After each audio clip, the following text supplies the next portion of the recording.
This Sax Institute Research Award for Impact means a great deal to me because it draws attention to the work I've been doing and the message that I'd like to take to the public, the message that they have the most power to prevent their own stroke by adopting healthy lifestyle practices, healthy habits, and using medication appropriately for things like high blood pressure, high cholesterol, and if they can stop smoking, all those things that we know are healthy, but the combined impact of doing that is very effective in stroke prevention.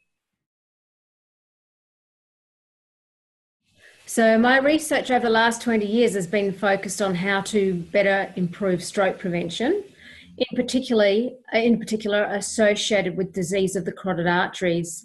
So the carotid arteries are the main brain arteries. We have one on each side of the neck, and arterial disease often builds up, if it's going to build up anywhere, it often builds up at the beginning of those arteries. So by the time people are about 80 years old, about 10% of people will have significant narrowing of the beginning of those arteries, and we call that carotid stenosis. And standard practice for decades now has been to operate on that narrowing. So make an incision in the neck, go in and find the artery and take out the narrowing and stitch it back up again. That surgery is called carotid endarterectomy. That's been standard practice to reduce the person's risk of stroke. Even if they've never had symptoms in relation to that artery, they've never had stroke symptoms before. But my work is changing that because I've shown that without surgery, without procedures like stenting, you can reduce your risk of stroke by at least 65% compared to how it was 3 decades ago by adopting healthy lifestyle habits and using medication appropriately. This means that we can do away with a lot of procedures. We don't need to operate on carotid artery stenosis that is symptom-free anymore, and we certainly don't need to stent it because stenting is even more dangerous than surgery. So this is good news for the public because it means not only has stroke prevention become more effective, it's also become safer and it's also cheaper, which is good for affordability of our health services. And my research has been changing practice. So it wasn't good enough just to publish my results in a journal in 2009, which did happen, which was a major achievement, but it really had no impact. Impact has required new efforts, different types of efforts to change practice.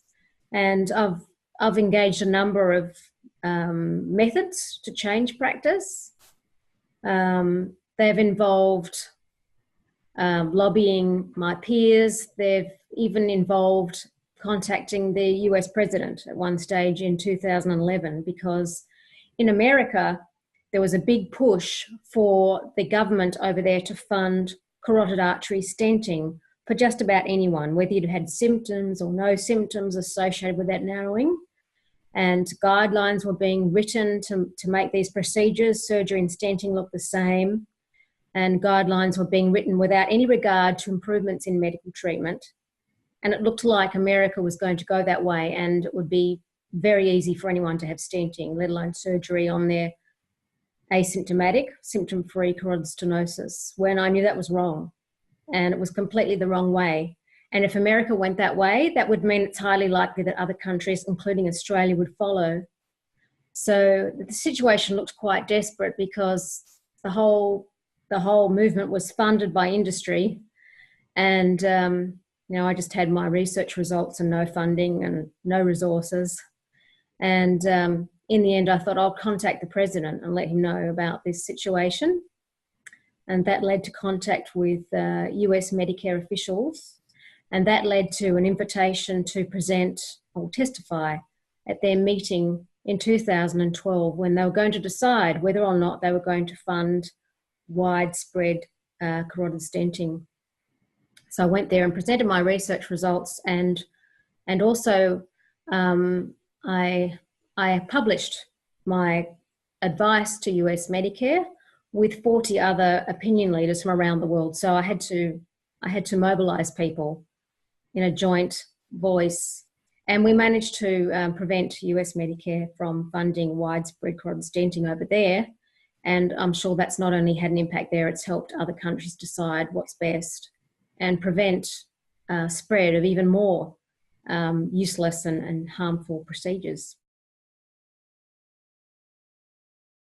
Well, it has been 20 years of effort, and a lot of institutions have been involved, and I'm very grateful that we actually have independent research institutes around and that they continue, and I hope that they continue to flourish. They certainly need to be supported more so that we can do this sort of thing and improve standards of care. So initially there was the Austin Hospital, and then there was the National Stroke Research Institute, which was now part of the Florey Research Institute in Melbourne.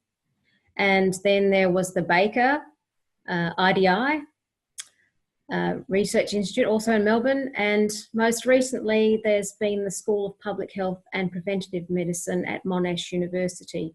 So without key support at key times, I wouldn't have been able to do this work and see it used to improve standards of stroke prevention.